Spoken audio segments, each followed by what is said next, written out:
The broadcast is now starting. All attendees are in listen-only mode. Okay, we're kicked off. How you doing? Thanks a million for joining us this morning. My name is Owen Young. I'm a consulting lead with Storm Technology. And joining me is Rosemary Turley as well, who works on the team. And we have Paul Cumsey about to jump in and give us a fantastic demonstration and a talk on managing knowledge. Just a couple of quick hygiene things. If you have any questions as we go through the session, please send them in the chat, and myself and Rosemary will monitor them and we'll get them answered at the end. We're pretty flexible at the end of this. Paul is happy to hang around for a little bit if you want to ask some questions, and we can launch microphones and stuff like that, but apart from that, I think we're good to go. So just a quick intro for those of you who don't know Storm Technology. We're a Microsoft Go partner based out of Dublin and Galway. About 110 or so developers and consultants, all focus on the Microsoft stack and delivering business solutions based on purely Microsoft technology. And have been a Go partner for a number of years, particularly sorry, I'm getting something back there. Particularly in the world of SharePoint, for the last number of years, it's what we're pretty well known for in the marketplace. And you know, that's kind of it. We'll follow more details on this. Okay, Paul, was that you? I think it might have been. Yeah, sorry, I clicked the wrong button. That's okay. That's okay. Won't happen again. No problem at all. No problem. It's allowed. So, just a quick intro into why we're doing this. This essentially is just us providing some information and just trying to reach out to our customers and contacts to sort of try and share a bit of really exciting information and some awareness about what is a very novel approach to managing information and managing knowledge and intellectual capital in an organization. When we're doing SharePoint, knowledge management invariably is always a line item that's on a list of requirements, and it's not the tool, it's not the technology in the past when we talk around SharePoint that helps support this, because it would take an awful lot of time to figure it out. But having met Paul and having worked with Paul over the last couple of years, he's spoken in Ireland at a couple of events for us around SharePoint governance and recently, just in the autumn gone, on Glimmer and on managing knowledge.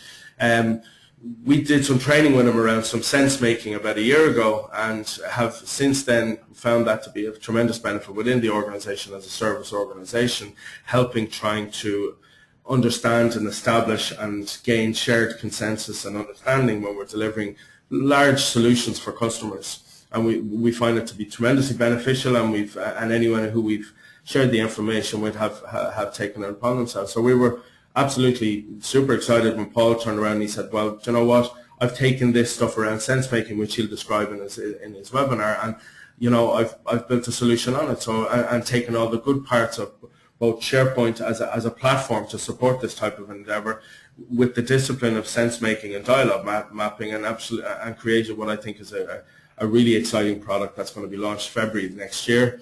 And you guys are getting a bit of a sneak preview of it. So let's hand over to Paul. Thanks a million for joining us, Paul. No worries. Thanks, Owen. And I'll take it that everyone can hear me okay. If not, I'll just rely on the chat window or for Owen to jump in and tell me otherwise.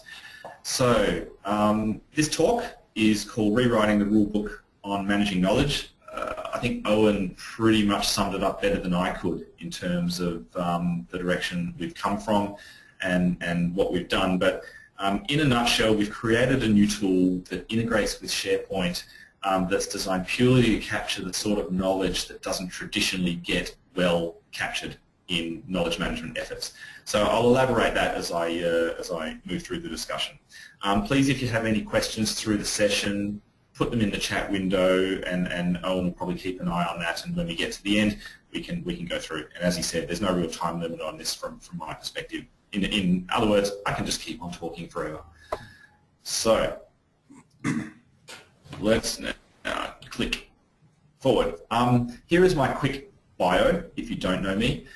I have two parts to my I guess my competencies. Number one, I am a SharePoint architect. I've been involved with SharePoint for a very long time, from all the various facets, architecture, development, design, deployment, and everything in between, user engagement, customization. And I do something called dialogue mapping, that first point in the screen, dialogue mapping practitioner. And this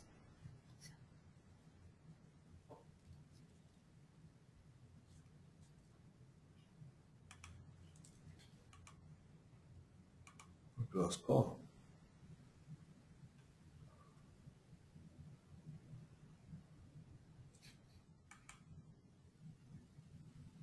Stuff that we do. Now, I don't have time to do a live dialogue mapping demonstration to sort of describe this, so I'm going to pop up a little diagram that hopefully will give you a sense of what we do. So in a nutshell, I want you to picture this. What you've got, hopefully if the screen's there, you can see a little sort of picture where you can see a group of people sitting around having a conversation, and seated at the desk, the laptop, is a facilitator.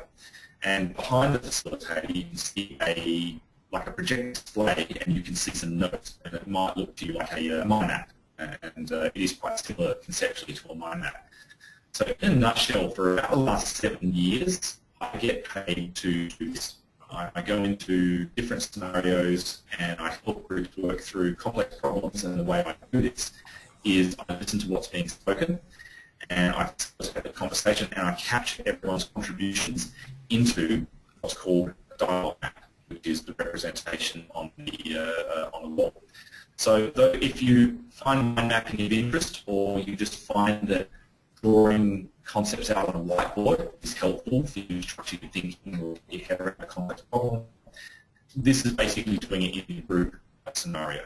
So hopefully that will make sense. And again, I guess the key point is this does not happen just in SharePoint projects. I do this in all sorts of weird and wonderful scenarios, from civil infrastructure through to team development, organizational restructures, and so on and so forth. So I live in this kind of oscillate between this world of the information management world of SharePoint and this facilitated kind of, perhaps the better way to put it is knowledge cartography. You know, you're creating knowledge assets for people to help them through the complex problems that they're dealing with. Now, the thing about knowledge capture and the thing about knowledge in organizations, it's kind of interesting that a lot of the time when I facilitate these conversations, a lot of the conversation comes around things like, well, that's how we've always done it around here. There's always this kind of amnesia that organizations have where they just forget key context as to why things are the way they are. Now, this is interesting to me because as a SharePoint practitioner, I'm quite used to designing SharePoint solutions and designing metadata structures and site structures and search design to, well, ideally address this issue. And so you can see on the picture here, we have a SharePoint document library from SharePoint 2013.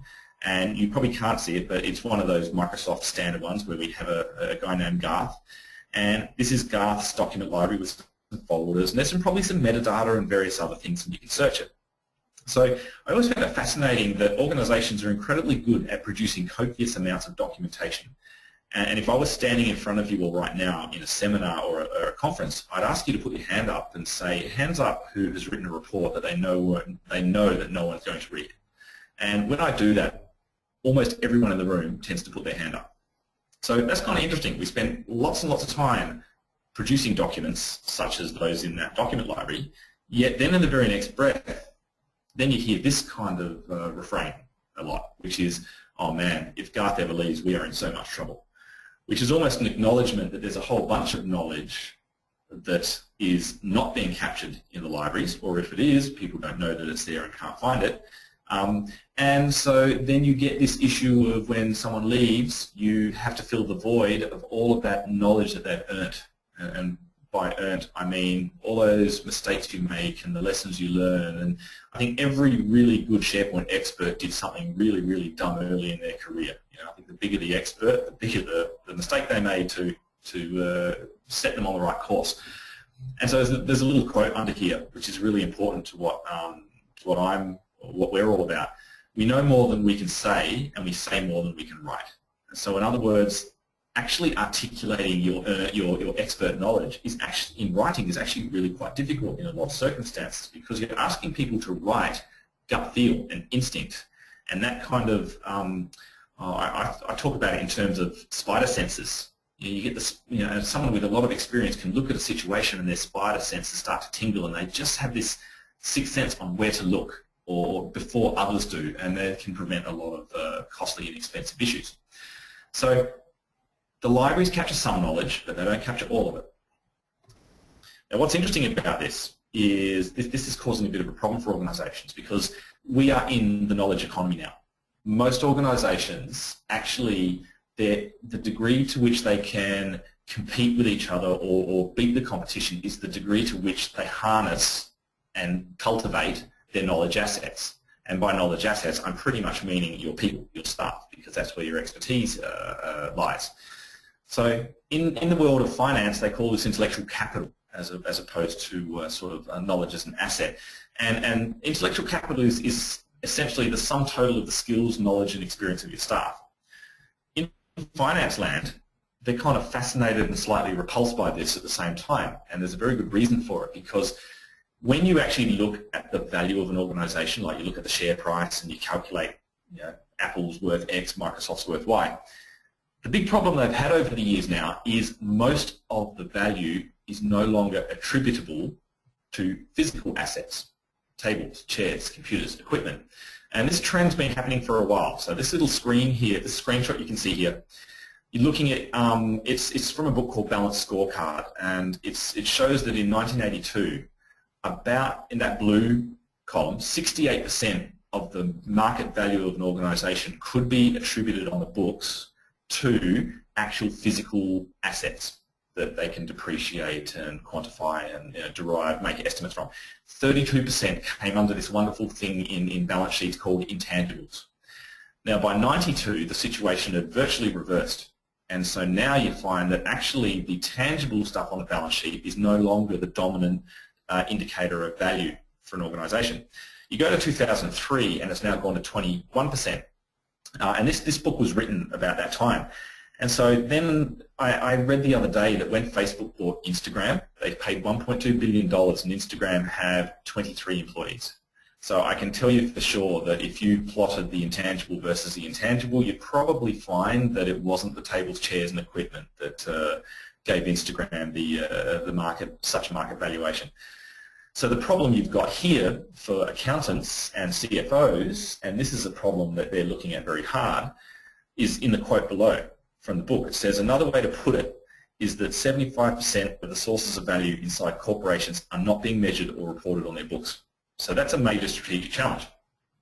And so obviously if you can work out a way to tap into the assets of your intellectual capital and make better use of them, then straight away that can make a massive difference in your, not just your value of your company, but how you compete in the marketplace too. Now this is where things get kind of interesting, because I can only assume Ireland is similar to Australia. This is a rampant problem in Australia where the baby boom generation, which make up a fair sizable chunk of the workforce, are now starting to hit the retirement age. This was called out or predicted a few years ago, but I think the GFC in a lot of places, particularly the US, caused people to keep working longer, and so it sort of pushed the problem away. But you can't actually stop aging. And so there's a couple of stats that I've just put in here. You can see working age populations of many developed economies are starting to decline. In the US right now, according to literally 2014 demographic data that we collected, there's 155 million working people in the US. Of that, 79 million of them are baby boomers, so more than 50% of the working population in the US are baby boomers. And there's some truly scary quotes about just what the percentage, how dominant in fact, the first time in human history by 2050, there'll be more people over 60 compared to people over 15. So quite amazing. And you can see here that it is starting to bite now. In the first 4 months of 2013, there was a 43% increase in application for retirement benefits in the US. So now you're starting to see that lag that was almost put off from GFC. And the other problem that's happening is the turnover cost for replacing those people are also increasing. Organisations are spending a lot more work on their workforce planning. Workforce planning is becoming a discipline in itself within HR. And what they're finding is, despite huge investments in that, they're not getting the value they're looking for. And that's a Deloitte's study that was done in 2013. Cost of a departing employee can be 2 to 3 times the annual salary in terms of lost intellectual capital, client relationships, productivity, so on and so forth. And that's the mean, that's the average. So if you take your real serious experts, the figures can be far more impactful than that. So, given this, coming back to Garth and his documents, and yet people are still saying what happens when he walks out the door, we're in big trouble. I'm going to tell you a little story, because the stories are actually where insight comes from. Usually people go to conferences or come to webinars like this one because you can read stuff in the document, but there's a certain visceral tacitness or stickiness perhaps to what when someone's speaking, particularly interactively, but even in a webinar you can get a lot of value just in listening. That you can draw more out of it than just, I guess, the text on the in documents. So here's a little story. I was dialogue mapping a group of executives exactly on that as I showed you in the intro. Same style, they're sitting around.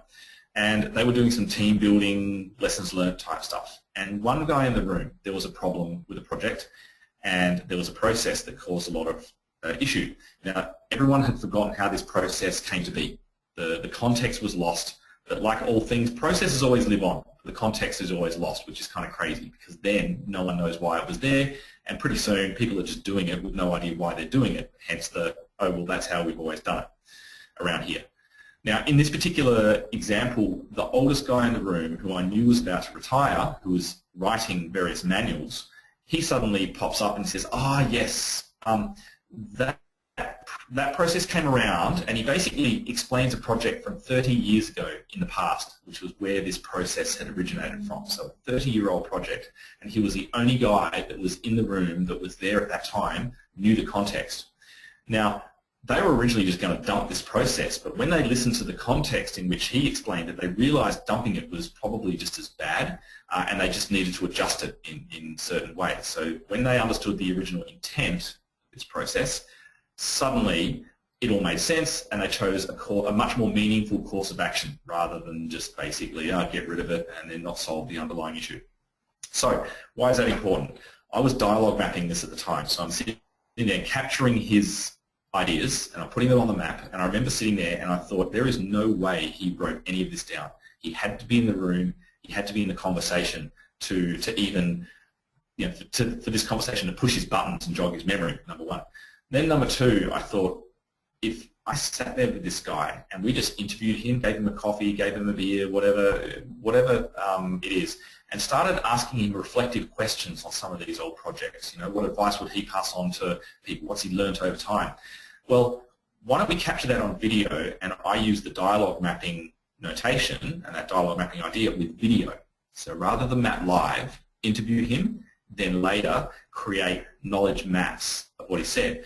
And the benefit we saw there is that, well, if it's on video, it's easy to talk. You can, what it takes to tell a 1-hour story could take you 3-4 days to write. So number one, better use of the expert time. But number two, by then creating a knowledge map, you can actually get around the different parts of the video and explore in a more meaningful way. And so I'll show you that by demonstration. So this is basically what led to this tool we've developed called Glimmer. And Glimmer is like I said, it's a SharePoint tool. And as it says in the slide here, it's a new approach to organize, visualize, and share the journey of learning. Now, this screenshot that you're seeing is a real screenshot given to us by a client. I never met this gentleman here. He is long since retired in the video on the right. But he did a whole bunch. They recognized he had a lot of knowledge, and 10 years ago they recorded a whole bunch of video footage of some of his old projects. What you're seeing on the left here is a dialogue map, and you can actually click on these nodes, and some of these nodes will take actions. In this case, when you click on this node, it plays the video from the point in time that he was answering a particular question. So instead of you having to sit through 50 minutes of video to get to the crucial bit that you need to know, Now using this video map, you're able to almost at a glance not only go to particular bits that you're interested in, but you can see the broader context to the whole conversation, and it might lead you to think, actually, that one's kind of interesting too. I think I'll have a listen to what he says there. And it's not just video. You can see below here, this is a Google map, by the way. So when you click on this, it not only plays the video when you talked about where this took place, it brings up a Google map and overlays what's the term? It basically draws the path and shows you exactly where it took place. So that was the idea of Glimmer. So how does this help in terms of knowledge? So number one, the beauty of the dialogue mapping approach, and the reason it works and the reason we've built a practice out of it, is you're using a highly visual notation that is explicitly designed to show rationale. So you can see here, it's quite easy to read. What is Glimmer? It's a new approach to organize, visualize journey of learning. Well, why does this matter? We write mountains of documentation, yet still end up reinventing the wheel. So the beauty of this notation, there's a subtle thing that's super important. The questions are incredibly important because if you look at someone else's mind map, if you take mind mapping, in a mind map it would be this idea node can connect to this idea node. It's just a line. But the problem is the relationship between these two ideas is only really known to the person that created the map. In a dialogue map, there's a little bit more rigor. You are required to make that relationship explicit by putting a question in between. And so that way you can see rationale at a glance, and people don't even really need to learn the notation. The maps are inherently readable because the symbols are quite simple. You have a question. Question leads to an idea. That's a little light bulb. Here's a question. That leads to another idea. Here's a pro. The pro supports the idea. So what we're doing is we're leveraging the visual notation for dialogue mapping, which provides you a means to navigate rationale. You've now got a navigational structure for rich story-based knowledge. So how does it work? The idea is pretty simple, really. Go and film your experts, give them a GoPro while they're troubleshooting, walk around with them, structured interviews, unstructured, it doesn't really matter. But the idea is you film the experts while they're talking through projects or doing a job. You then are able to create a map, and you're able to tag to nodes a point in time and a certain video so that it can be, others can consume it. So, idea, video and podcast stories and reflections from experts, because it's easier than asking them to lock themselves away for a week to write it down. Create a visual map of the conversation, and this is important too, utilizing metadata tagging of video events. And you'll see this in the demo, but it's not just what I type in with these nodes. I can actually right-click on these nodes and I can add additional metadata, just like SharePoint documents. So this node here could have the person that said it, the project it was, the year, and that all is really important because SharePoint search can make use of this stuff. This is now a structured data source that can make some really interesting search results to interrogate rich video-based footage. So enough talk, we'll do some demos, and I'll flick over to the browser. Now this first demo I'm going to do is basically, this is pretty much how I envisioned Glimmer when we first got the idea. So I'm going to flick over to the browser, and you are now looking at Glimmer, so hopefully the screen redraw is not too bad. Like all visual mapping tools, you can pan, you can zoom, you can expand, you can collapse. It's designed to invite you to explore. And you can see that here, we've got that little Google-style ability to move the map around.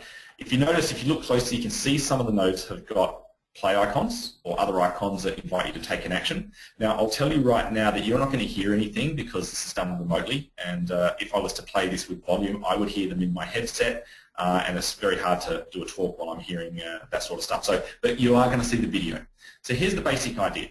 I interviewed this school teacher who has done amazing things with school kids for SharePoint. I met him at a conference and he just blew my mind, where he did this fantastic talk. His students have done amazing solutions, but what I actually found interesting about him is what sat beneath his presentation was he just knows how to create the conditions for teams to do well. And I was fascinated by that and I wanted to know more. And he is also retiring. He's been running this program in Florida for 25 years, and in 2 years he's gone. And so they've got this real issue. Who's going to carry on the legacy of what he has created? So I interviewed him on Skype, so nothing fancy, just some Skype with some $20 video recording software, and I'm able to do things like this. Okay, Lou, how do you get the best out of your students to deliver innovative SharePoint solutions? And he says, well, there's a whole bunch of things that he did. Let's have a look what he says about pairing up senior and junior students. We click the icon, up pops video, and Lou starts talking. Now, let me just mute that. Now, you guys, it's going to be jumpy for you, but that's just because of the nature of the webinar. This is a video playing. You're seeing it across Australia via, YouTube via Australia via Ireland, and then wherever you guys are coming in from. But hopefully you get the idea. You can listen to his story, but while you're listening to his story, you can also visually explore this, and you can just move to the particular area that's of interest to you. So, for example, where did Lou come up with the approach? He tells you the story of how he got one of his ideas, and you can just keep expanding. So it's a really nice, very fluid way of just visually, just like a map, just like any form of map. You can go to whatever level you want. You can then sort of come back and go, you know something, no, I'm not interested in that. Actually, what I'd rather know, what are some of the insights he has had over time working with students? Well, let's see what he had about that. This sounds interesting. Teachers have to let students make mistakes. Now, it's a pity that we don't have volume, because this is actually a hilarious story. He says here, this map is publicly available. I'll show you where later, but I do recommend, if you like what I'm talking about, come in and have a look at this map and have a listen to this story. It's actually pretty funny. So, another couple of things I should mention. Down on the right here, as well as the map, you've got this thing called the Insight feed. And what this is basically is I can mark certain nodes as insightful. Now, Lou is one of these guys that says a lot of really cool anecdotes, or he says things that you think, oh, that's just brilliant, I love that. So when I capture the node, I mark it as an insight. What that allows me to do now is browse the map like, it's almost like, this is like pivot tables for knowledge, because I can have different types of insights. So in this map, I've simply got one called Insight. I have maps where I have risks, opportunities, lessons learned, innovations, and so you can just tick whatever filter you want, and it changes the nodes here. So, for example, if I decide, actually, he talks about students wanting to be involved in their own education. If I click this, it now is going to open up the map to that particular node. From there, you can then start to understand the broader context that goes on with that. So you can see here, students want to be involved in their own education. That was supporting him talking about how institutions need to focus on getting students actively involved. We think, yeah, that is kind of interesting. Let's explore that. Press play. Here's the rest of the rationale. Video loads. So what's really cool about this is we spent probably an hour and a half doing a conversation with Lou, and that's all it took of him. An hour and a half of him asking, answering these questions gives us this incredibly rich knowledge artifact that if I asked him to write this stuff down, I'd still be waiting for it. It would have to be a book. It really is amazing, the burden of codifying stuff in writing compared to what a few of the right kind of questions can do in interactive scenarios. So look, that's one of the case studies. Let me just quickly flick back to, so that's the idea of really, this is the capturing experience before it walks out the door scenario. So if you think of, it's kind of crazy to ask your experts to write down their insights, because insight always comes from a context, and so I like the idea of, one-on-one interview like this one. You could put 2 or 3 experts who have done a lot of work together to just put them together, put a camera there and have a completely unstructured conversation. You can go really structured and have them answer certain questions.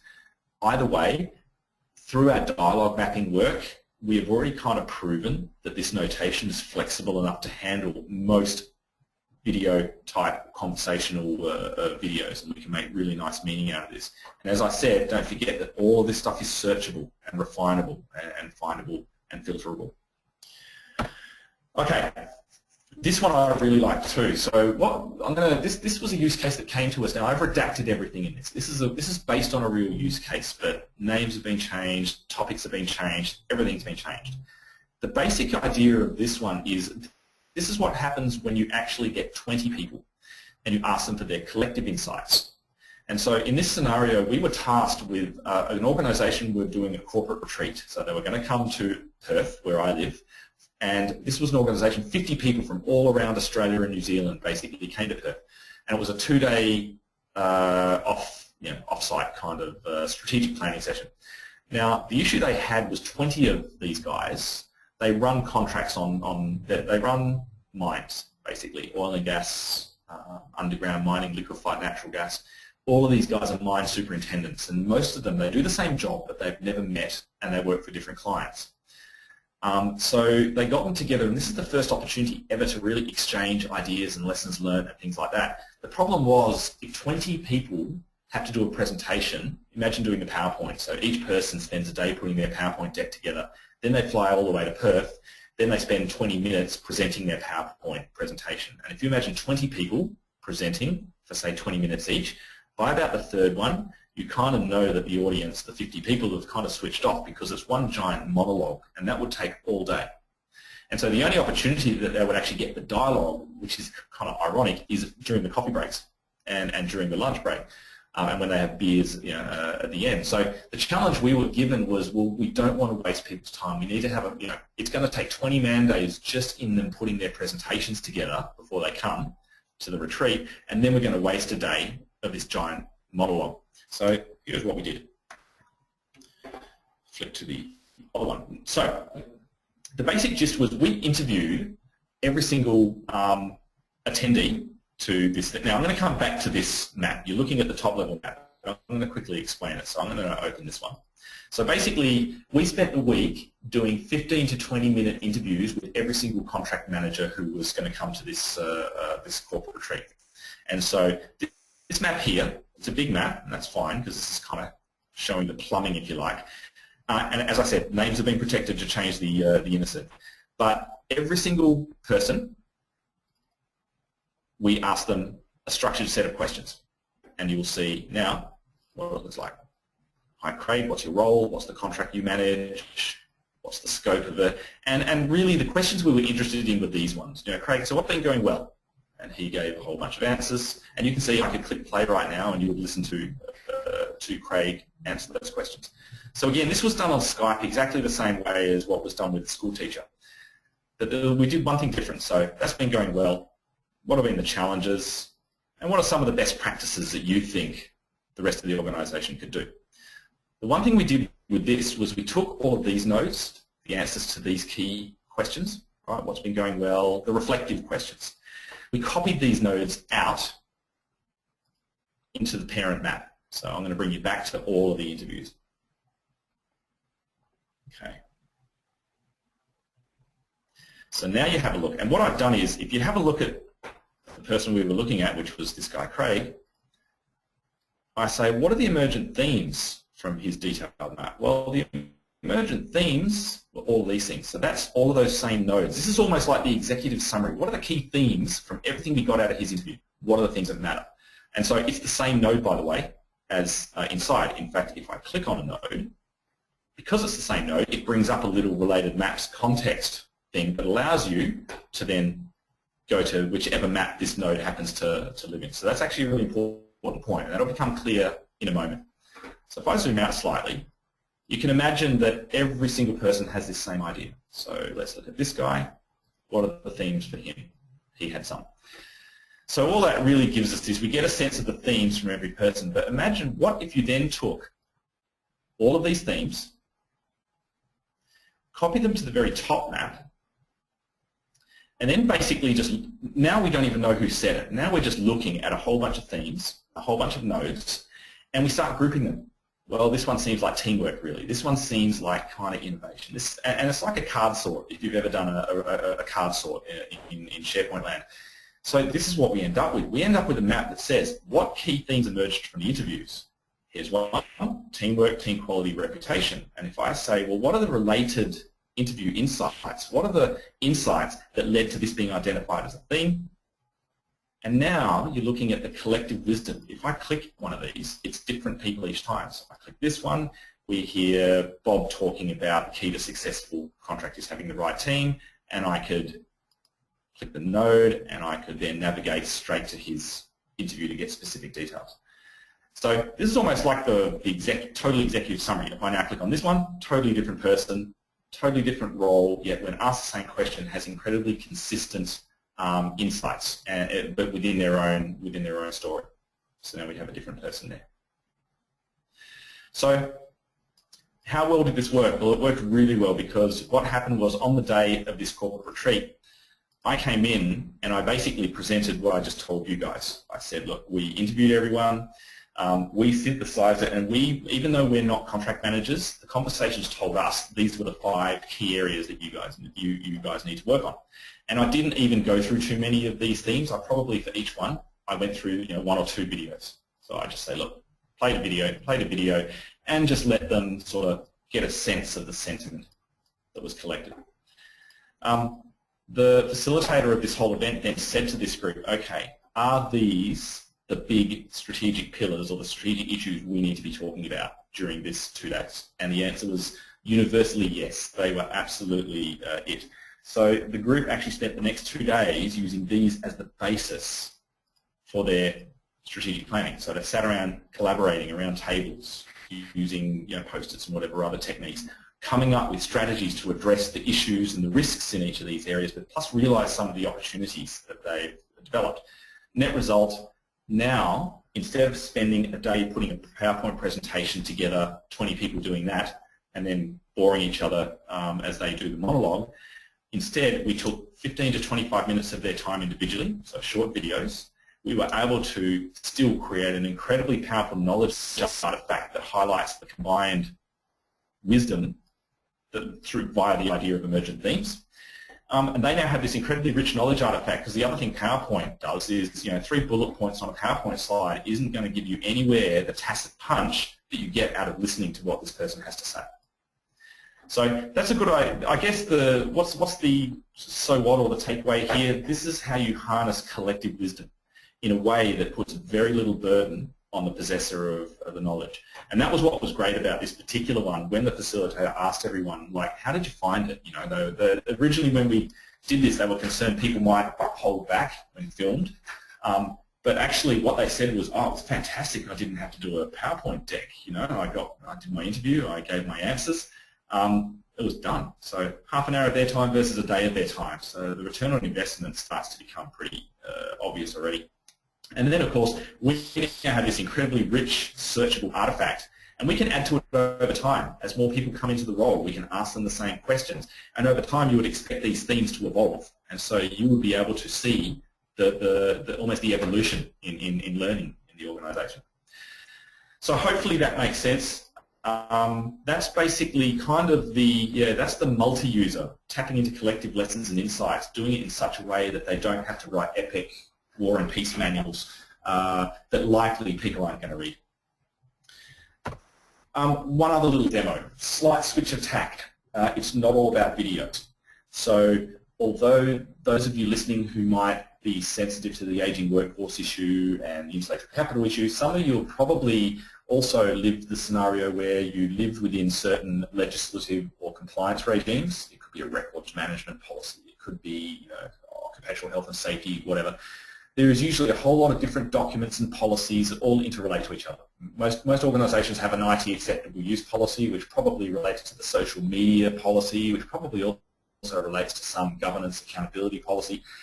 So the problem is most organisations actually have lost control over that stuff, and they don't it's so hard to do decent policy analysis because they're all written by different people at different times and so on and so forth. So have a look at this one. This is again an accidental use case, but it actually worked out quite well.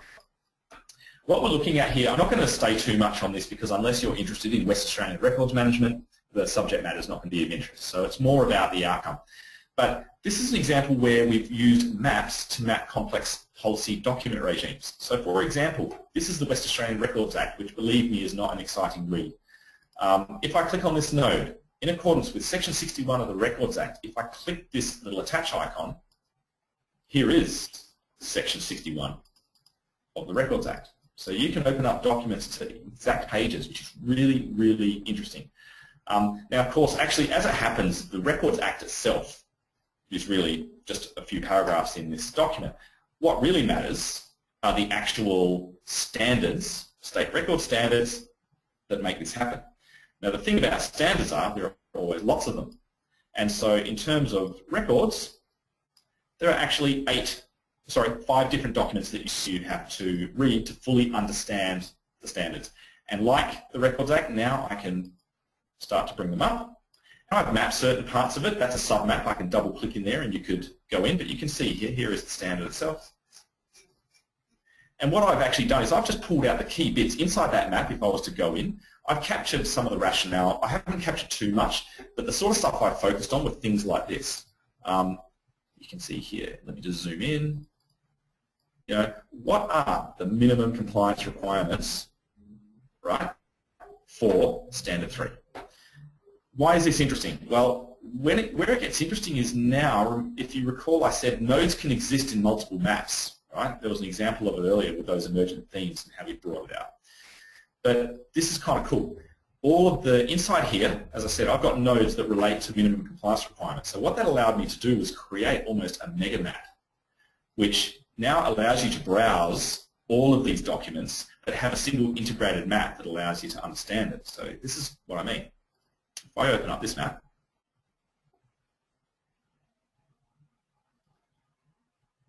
so what you're seeing here, now I'll sort of zoom in and out because it is big, but I always say to people, look, you can read 500 pages of standards or you can have a look at this map. So what standards relate to digital records? Here's SRC Standard 2. What are the principles? Well, one of them is proper and adequate records, right? What's the minimum compliance? Thou shalt do X. And if I want to go to that page, I can also bring that up so you can start to look at it from that point of view.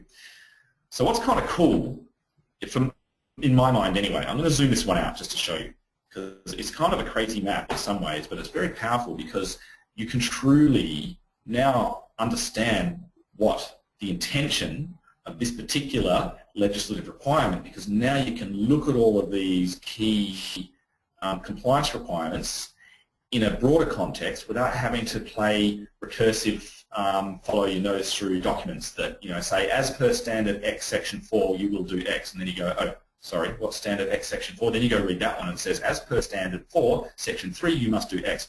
What this does is this has mapped all those relationships. And so these are different documents.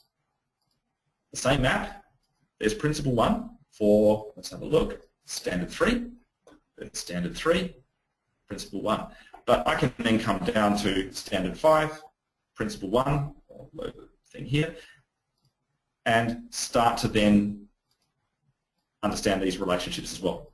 So it's a really, really interesting way to do policy analysis and truly understand, or it's like, this is almost conceptual scaffolding that helps you then understand the intention of these quite complex policy regimes.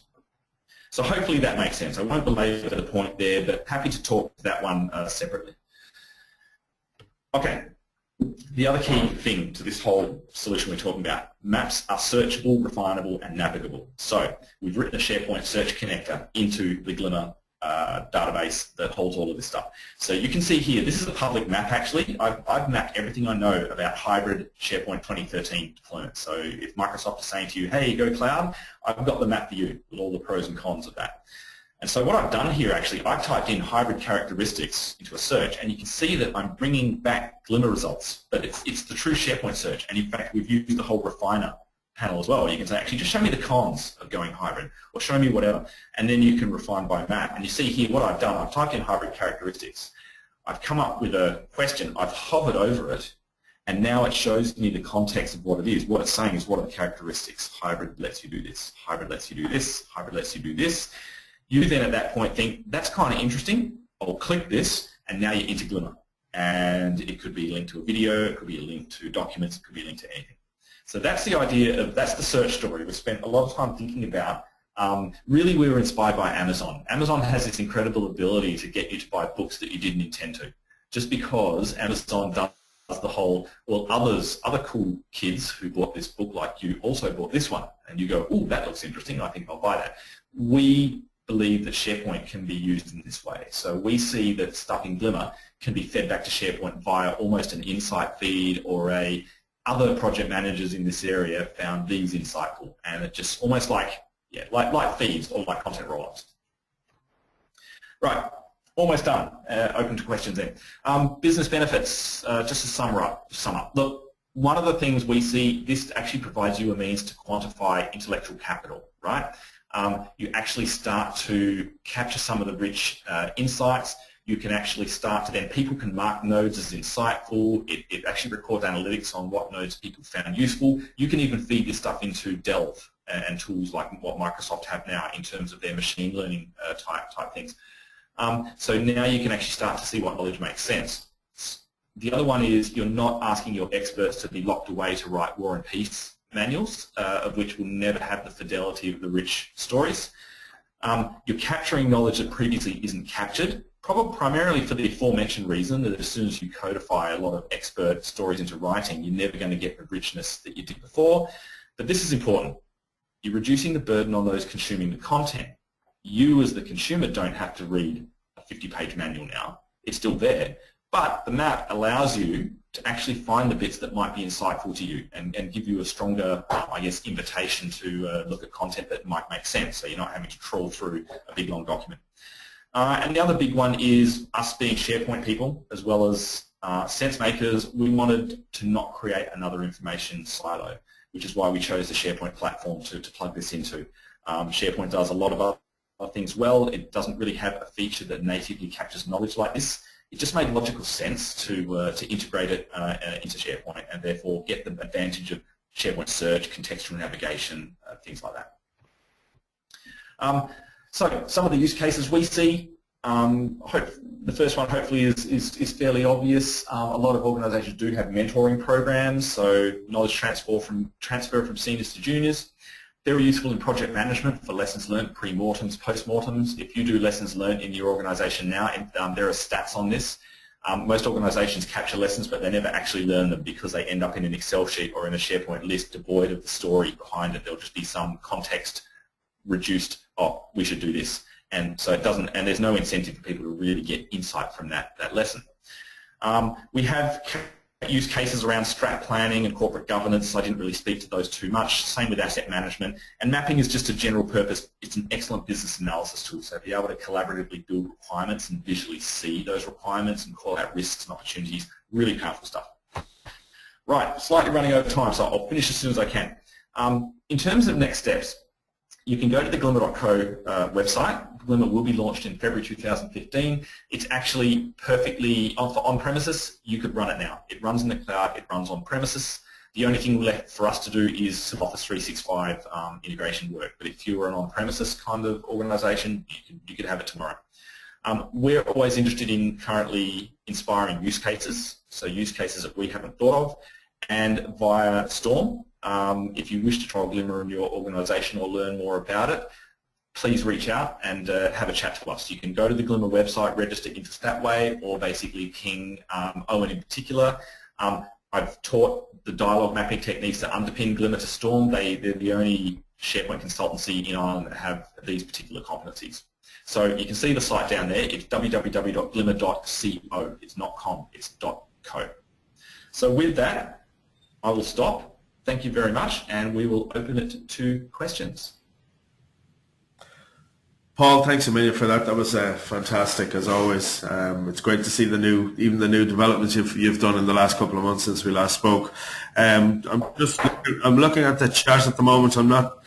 We don't have any questions as yet. Has anyone anything they would like to ask in particular from Paul? If not, then that's okay. We really appreciate you joining. Rosemary will follow up over the next few days with a link to the recording of this webinar. Paul, I think you'd be okay to share the slides as well. Absolutely. Absolutely. And like you said, by all means, go to glimmer.co, have a look around, look at some of the demo maps, sign up for a trial. And we'd love to help and talk with you to see how it could be woven into your existing SharePoint environment, or if it's something that you need to consider, we'd be happy to talk to you about that as well. So again, Paul, thank you very much for your time over in the sunny Western Australia while we're over here in cold, wet Decembers.